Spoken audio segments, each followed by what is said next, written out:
Well, good morning and welcome to Elevenses. A couple of moments late this morning due to a vomiting cat crisis, but I think we've sorted that out now, and we're back up with the live show. So, what have I got for you today? Well, as soon as I get the script up for the show today, I'll be able to tell you. Um, Right, so yes, safety recall on a batch of Alpinestar's gloves. We'll have a talk about that, what the recall is, what's it for, and then at the end of the show, I'll actually go a little bit in depth into why the product has been recalled and talk about chromium, the metal, and why it's found in leather in the first place. We'll also have a quick update on Triumph's electric motorcycle project, which is heading for fruition, we hope. BSA have also confirmed a new electric motorcycles to be built in the UK. Harley Davidson are actually resuming production of their petrol-engined bikes rather later than planned, though. Meanwhile, in Lagos in Nigeria, 7,000 Okada taxi bikes have been crushed in 3 months. Malaguti are planning a 250cc single, which should come to Europe. Peter Hickman has shattered the TT Superbike race record on a road legal tyre. And finally, we'll come back to that discussion point about chromium. So make yourselves a brew, settle down for the next 30 odd minutes or so with me, Kevin Williams, of Survival Skills Rider Training, and my twice weekly show, Elevenses. We have a couple of people who've looked in. Cheryl's looking in. Hello, Cheryl. You're obviously not out riding this morning. Probably a good choice with the weather, and same to Nigel here. Yes, Nigel actually says the weather is less than perfect, he suggests. So, right, okay, let's carry on with the show then. So, funnily enough, the first thing that I was actually going to talk about was a quick heads up for the weather if you are planning on riding today in the southeast of England. It's a pretty grey and murky start here in London. It's looking out the window, it's pretty grey. It's still at the moment, but the forecast is for some potentially severe thunderstorms later. And the weather radar has already shown them building over the northeastern coast of France, over Belgium, and they're already off the Dutch coast too. And they're headed this way. So if you've been watching the Eurosport coverage of the 24-hour race at Spa, you'll know it's been tipping down there in the south of Belgium as well. So heavy rain, hail, and strong winds could bring flooding and difficult riding conditions. And if they develop as predicted, they'll be moving west and spreading up into East Anglia and the Midlands too. Now, secondly, just a quick thumbs up for the amazing live streaming coverage of the TT. If you haven't seen this already, it's a first for the Isle of Man event, and I can tell you that it's actually well worth the £15 subscription. After 2 years off due to COVID, they have made some big changes at the TT, including MotoGP style stop boards all around the island, which enable them to red flag a race from a control room rather than via marshals posts. And one of the innovations is the live TV stream. So yesterday I was able to watch the entire Superbike race from beginning to end. I caught up with it about 30 minutes into the race, so I just backed up to the start of the race itself. Now, it would have been great to have been there, of course, and to get all the atmosphere of the TT, but I have to say the race coverage was absolutely stunning. And a second event that's on television right as we speak is the Spa 24-hour race from Belgium. Now, that's one of my favourites. I've been to Spa for the 24-hour race numerous times, and it is a lovely circuit, and it's great to see that race back on the World Endurance calendar. Unfortunately, right now, the race is red flagged. One of the Yamahas blew up and spread first coolant and then oil all around the track after the engine seized and clearly punched a hole in the crankcase.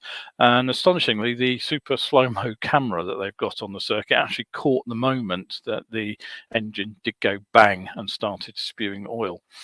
I'm always amazed at the abilities of the mechanics to repair bikes after crashes and even mechanical problems. I don't think they'll be putting this one back together, but the CERT Suzuki team apparently managed to change their gearbox in the middle of the night in just 25 minutes. So I wonder what the labour time at your local dealer would be for swapping a gearbox. Thirdly, a couple of quick bits of survival skills news. Now, unfortunately, due to the fact I developed a stonking headache after the last show, Elevenses, the survival skills webcast, the SOBS webcast that was due to go out that evening, I'm afraid I had to postpone it. So it's now going out on Wednesday, the 8th of June. So next Wednesday rather than previous Wednesday. So there is still time for anybody who wants to see that particular in-depth item to go out. The link to book is here. The content will be about how we actually scan the environment, and it's very different from the way that we're told that we look around us. I will explain the actual science of how vision works when we're looking around us. I'll explain how saccades can trip up drivers who are looking for bikes or other vehicles, come to that, and why there is a chance that lateral movement could help us be seen by drivers. And second bit of news is that I now have a midsummer training offer. You can book a 2-hour session with me for just £80, which as I say myself, is a bit of a bargain. It's cheaper than the IAM, for example, and I suspect you'll get better training. That's my argument, and I will stick to that one.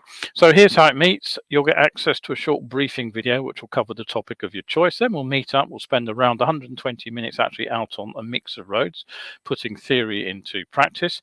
And after the session, I'll upload some on-bike video for you to watch, and I'll give you some tips as well about continuing your development as a rider. So keep costs down. Start points are limited to my Hearts and Brent Cross locations at that price, although I may be open to opening up some of the others with a little bit of added incentive to cover the mileage. There are a number of topics you can cover: cornering basics, slow control, hazard perception and risk assessment, dual carriageways and motorways, riding narrow lanes. I can find you some stonkers that you'd really enjoy riding on, riding at night, or you can take a riding assessment. No training, just an honest appraisal of your riding skills, plus some valuable tips, of course, at the end. And start time for the night riding course will be 7 p.m. or 8 p.m. if we're actually going to run through tonight. So £80 for that. And if there's something I haven't mentioned that you'd like to cover, drop me a line. If I can fit it into the slot, then I'll put something together for you. So remember, this only runs through midsummer, and the booking detail is now up on screen. Anyway, so on with the news. Now, the EU rapid alert system for warning us about dangerous non-food products. Again, if I can get the picture ready to go, I will have that up on screen. Has found an issue with a particular batch of Alpinestar's gloves. Now, this is the glove in question. And they've been found to contain high levels of chromium 6, hexavalent chromium, as it's otherwise known, up to 17 milligrams per kilogram. Doesn't sound much, I know, but chromium is pretty toxic in that hexavalent form. Now, the issue was detected and alerted to the public at the end of May, and it concerns the GP Plus gloves in black and white leather. Now, the model number and the batch number, I'm going to put up on screen for you rather than try to repeat them because they are both long and complex numbers. You'll find the codes on the interior labels inside your gloves. Now, retailers have been instructed to contact all buyers, although how on earth that works, I have no idea. It's very, very unlikely they will have your name and address if you have bought a product.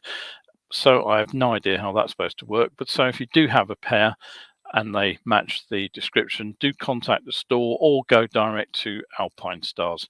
Now, the gloves are no longer manufactured. The batch was apparently produced in 2015, but I would say that it's entirely likely that many riders will still be using them, and there may even be a few new products on the shelf still in some quieter dealers, or perhaps in a remainder bin. So you'll note the gloves in the label still have their labels attached in the photos there. So just in case you're wondering, the tests have confirmed the gloves were not counterfeit either, so they are the genuine article.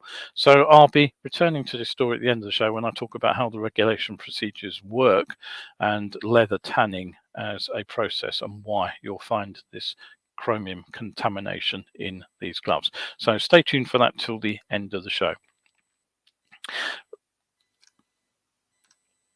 Don't forget, if you have comments or questions, anything you'd like to ask, I'll try to get back to you during the show if I possibly can. If I can't do it during the show, I'll definitely answer you at the end of this show. What else have we got? We've got a few comments here. Cheryl says she's off to Wales. Well, I hope the weather stays kind for you, Cheryl. I think the further north you go, the better it's likely to be, at least for the next couple of days. Right, so Triumph, they have been steadily drip feeding us news on their TE1 electric bike project as it's moved through the various stages from concept via design to working prototype. So although it's very likely that the planning began somewhat earlier, news of the TE1 project was first announced back in March last year, and you may remember that photos of the working prototype were released at the beginning of February this year as the machine moved into what they describe as phase 4 live testing, which was designed to thoroughly test the performance characteristics and riding behavior of the machine. Now, it appears that that particular stage is now complete, and whilst Triumph are keeping the results under their hat for now, they have announced that the next stage, the date for the sort of public reveal of the bike, has actually now been finalized, and it's going to be Tuesday, July the 12th. Now, if you head to Triumph's website, you can find a link there to sign up for the latest project and news if you want to. And you can be sure I will cover the next announcement when it comes out next month here on Elevenses.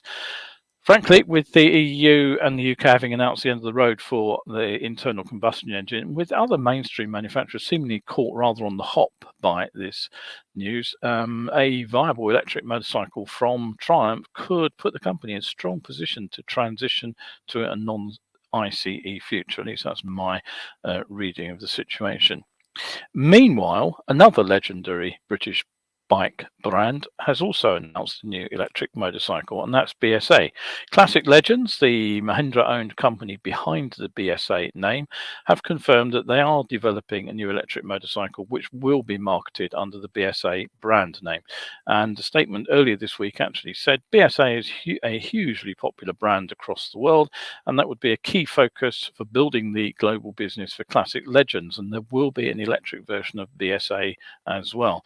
Now, last year, the British government awarded a £4.6 million grant to BSA as part of a low carbon automotive initiative. And using this grant, the company does intend to focus on zero emission vehicles under the BSA brand.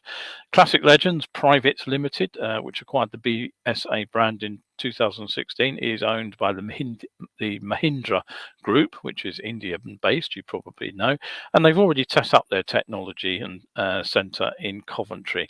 And you'll probably also recall that they recently unveiled a modern classic motorcycle with a 650 single cc engine, and it's manufactured initially in India. The bike will be exported to the UK to be sold in other European markets too, and it's expected that the production line will be set up here in the UK.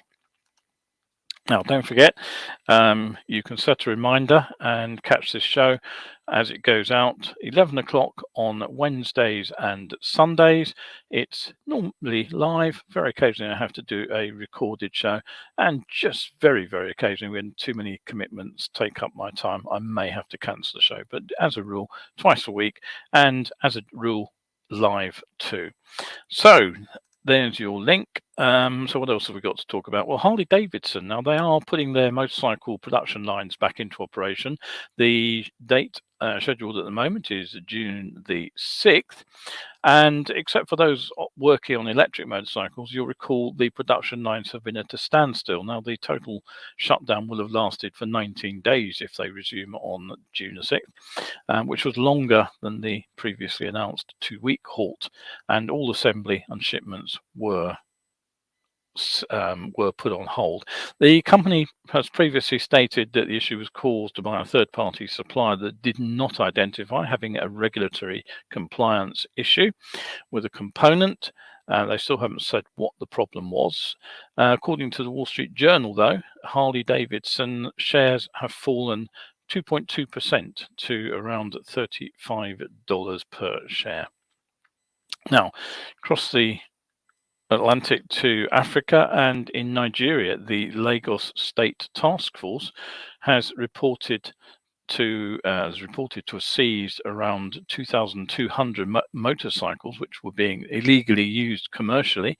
These are the ones popularly called Okada, and it seems that it's part of the it is in part of the ongoing efforts to ban commercial motorcycles in parts of the capital. The state government has actually impounded over 5,000 motorcycles in the first quarter of this year, and the legal measures follow on from earlier bans, which were less than effective, and the most recent measures began on Wednesday last week. So 2,000 bikes seized in just a few days from operators who apparently have been flouting this controversial ban. According to the state government, 21 people have been charged too. Now, the news is a little bit conflicting, but it seems that around 85% of Okada riders have been obeying the new rules, which restrict their access to certain roads around the Lagos area, but they have arrested 18 suspected riders and passengers this time round. And a statement from the agency says all the suspects will be prosecuted for violating state laws. Passengers will not be spared this time round, and they will be charged according to the law. So there you have it. If you're in Lagos and you're looking for an Okada, maybe check where you're allowed to pick them up and where you're allowed to ride to. Now, here is a photograph of a Chinese-made motorcycle, which probably will make it to the UK. This one is a Malaguti. Malaguti is a 90-year-old Italian company. It's probably best known in the UK for producing a range of Super 16er mopeds. This one here is the Olympique, and you'll note the standout feature of this particular bike was its twin exhaust systems from a 50cc motor. There were several other Super 16ers that they produced, including the Monty and the Calvaconi Cross, which was, I think, a sort of motocross style bike. The company, the brand, has been resurrected and back in 2018, and it initially established itself by doing the usual thing of rebranding Chinese production motorcycles. But with the production version of the Dracon 125, which was unveiled at the Milan show in 2021, they now have a bike which is an in-house design. Even if the motor itself still comes from, I believe, Zhongshan. It's a 13.5 horsepower Euro 5 compliant single in the 125 form, so that's fairly pokey for a 125. Most of them are rather less than that. And the bike should be available second half of this year for around €4,000.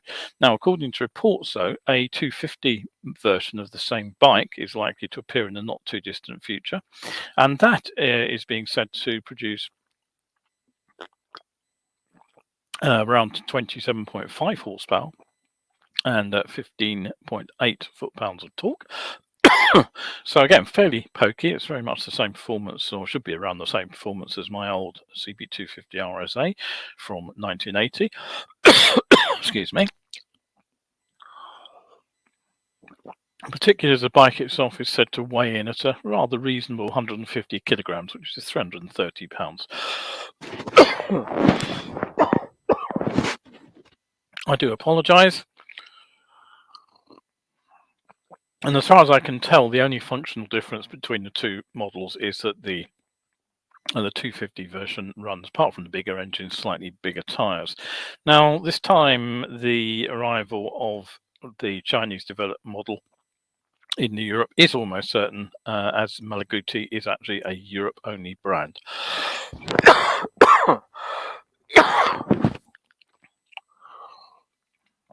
What's not known at the moment is whether they plan to move into bigger displacement motorcycles. Now, a question that is regularly asked is just how good are modern tyres? Well, if you want a statement, riding a BMW, Peter Hickman won Saturday's opening event at the TT, the Superbike race, by a decisive 39 seconds, whilst setting a new race record.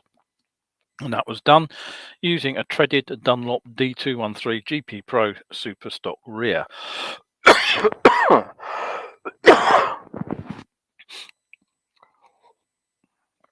I do apologise. I forgot to take my anti-hay fever tablet this morning.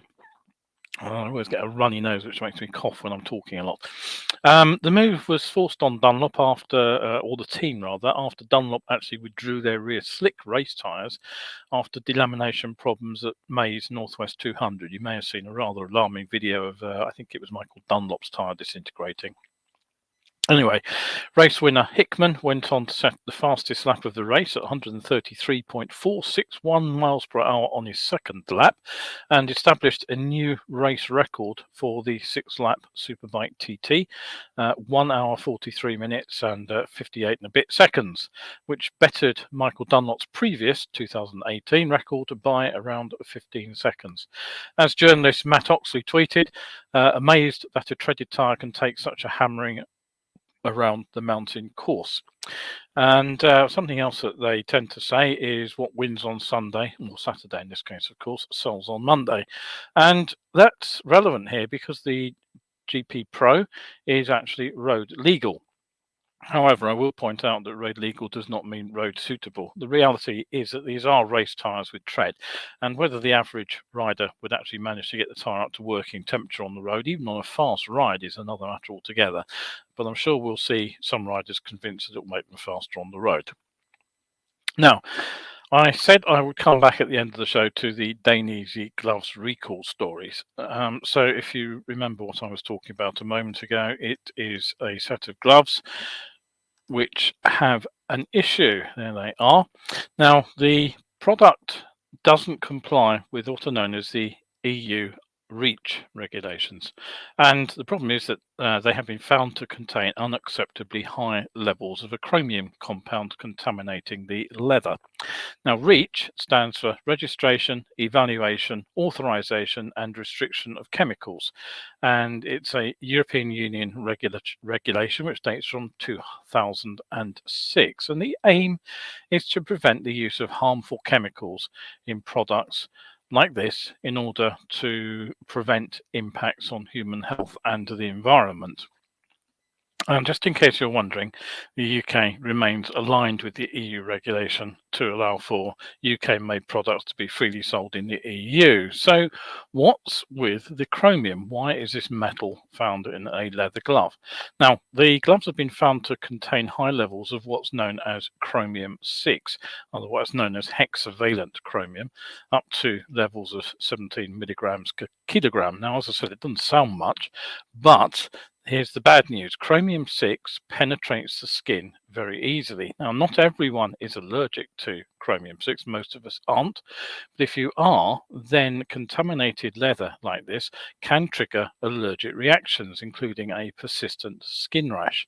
And repeated exposure, as perhaps might be expected if somebody was regularly wearing gloves made with this contaminated leather, can even cause slow healing ulcers which leave scars, and in extreme cases exposure known to cause cancer. So why is chromium being found in leather gloves in the first place? Well, the answer is that chromium-3 trivalent chromium is found in synthetic tanning processes. Now, tanning turns raw animal hides into leather, which is a form of material that doesn't rot, withstands material and thermal stress, and can be dyed and can be used for a variety of purposes, as I'm sure you know. Now, the thing is, between 85 and 90% of the world's leather products are now produced using chromium and this treatment. The process is quite well known. It was established back in 1853, so it's got a long history behind it. 1858, so I misread that. And it uses chromium sulfate and other chromium salts. The process is relatively quick. It takes about a day, and it's suitable for use on a large industrial scale. Now, a particular benefit of motorcycle clothing that is produced by the chromium process of tanning is that it is more supple and more pliable than vegetable tanned leather, and it also does not discolor or shrink or lose shape when it's wetted, unlike vegetable tanned leather. Now, done properly, the process is safe since chromium-3 doesn't readily penetrate human skin. But if the process and the chemicals used in the process are not strictly controlled, chromium-3 can oxidize to this much more toxic chromium-6 form. Now, how toxic is it? Well, chromium-6 salts are actually used for the preservation of wood to prevent decay from fungi and attack from wood attacking insects such as termites. So a high level of quality control is needed, and if that is in place, it should ensure that poorly tanned leather doesn't make it into a finished product like this. But clearly that didn't happen in the case of these gloves. Now, the leather industry itself does like to play down the scope of the problem. And one article online written by somebody within the leather industry actually makes a claim that chromium is an essential trace element for human metabolism, and so argues that there's no risk from leather products tanned with chromium-3. Although it seems there's little evidence that there is actually this essential trace element function for chromium.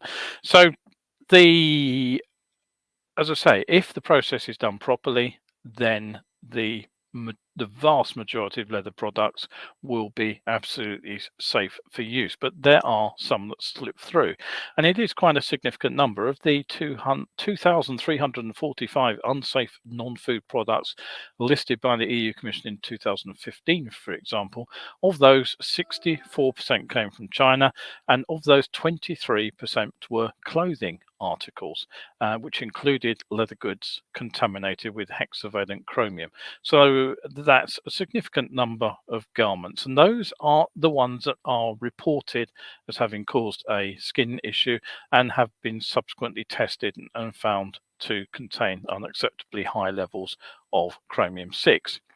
So moral of the story, well, buy leather from reputable manufacturers, not no-name suppliers on auction sites, because at least when the problem is detected, you should get a safety alert like this one. And incidentally, if you saw a report in MCN on this recall, there were a number of inaccuracies in the explanation. Now, firstly, they referred to high levels of chromium-4. They did mean chromium-6, so it could have been a typo, but they did get that wrong twice. And then they went on to say that chromium is commonly used for tanning leather, although not usually in the more concentrated 4 form. Well, as we've seen, the chromium used is chromium-6, and it's not more concentrated. That's just, I don't know where they got that idea from. It refers to the oxidation state of the metal. That is the number of electrons that have been removed from an atom of the element. In the case of chromium-3, that's 3 electrons, and for chromium-6, it's 6 electrons. So it's a simple state of the atoms itself. It's nothing to do with concentration or anything like that. So final point today, can you avoid chromium tanned leathers? Well, I actually looked to see if there are any bike brands that use chrome-free leather in their construction. I did find some fashion biker jackets, but nothing that was designed for bike use. Now, I do know that it's more expensive to use the vegetable treatment, and PPE expert Paul Vansbury also tells me there are issues with the suitability of that leather produced via the process being used for bike clothing, and I think I actually alluded to those earlier. Nevertheless, I am a little surprised that no one has yet seen this is a niche marketing opportunity. There's always somebody who'll pay more for something like this. There are also some vegan leather gloves listed online, but whether any of them have CE certification, I simply don't know the answer to that. I couldn't find any listed immediately. And the other alternative I would suggest are textile gloves. Now, historically, motorcyclists have been pretty scathing about textile gloves, arguing that leather is superior. But frankly, with CE testing standards in place, there's no reason to assume that's still necessarily the case.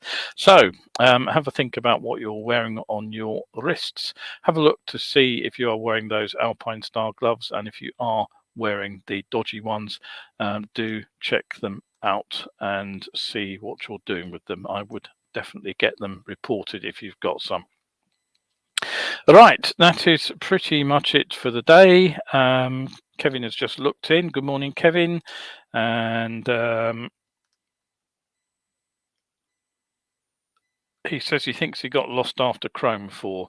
Well, as I say, there's no such thing as Chrome 4. It is Chrome 6. The Yeah, it's chromium as well, by the way. There's a metal, so it's simply the oxidation state. It's the way that the atoms actually join up to each other. So it's basic chemistry. Basically, if you did O-level chemistry or something like that, you should be able to work out what I'm talking about. Anyway, that is today's show. Thank you very much again for looking in. Don't forget, the Science of Being Seen presentation is on Wednesday due to a cancellation headache on Wednesday last. It is being delayed for a week. And don't forget my June special offer. If you want a 2-hour rapid fire course on particular topics, drop me a line. I've put the link up on screen earlier for you to come and book one of those. So if you are out riding today, don't forget the weather is likely to deteriorate, so keep an eye on the forecast and on the sky, and if you are out there, do try to stay shiny side up.